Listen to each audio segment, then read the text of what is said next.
Vice ganda, gandang-ganda kay Jasmine Helen Scales.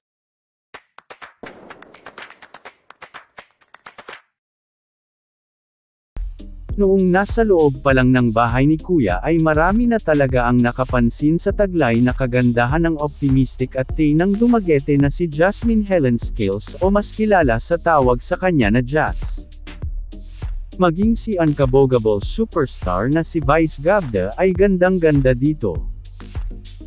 Sa kanilang una pa lang na pagkikita ay tumatak na agad at napansin kaagad ni Vice Ganda ang taglay na kagandahan nito. Sa isang episode ng It's Showtime sa bagong segment na And the Breadwinner Is, kung saan si Jeren Garcia ang special guest sa nasabing segment ay natanong ito ni Vice kung sino nga ba daw yung babae na kasama nito na nagpa-picture kay Vice noong Christmas special. Sagot nga dito ni Jeren na si Jas umano ang tinutukoy na ito ni Vice Ganda. Ay, sino yung magandang girl na yung kasama mo nagpa-picture sa akin last time? Hoy! Ay, sino Sino yan? yun? Hoy! Sino Ano po yun? yan? Yung sa Christmas special. Si Kai? Si Ate Jazz.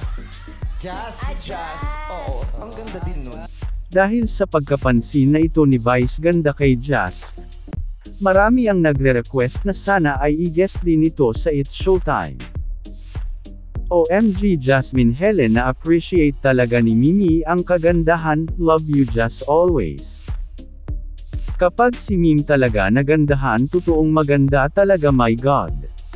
Ibang-iba talaga ang ganda ni Jas sa personal, di mo talaga akalain na sobrang ganda niya sa personal. Nasabi ko yan kasi nakita ko na siya sa personal.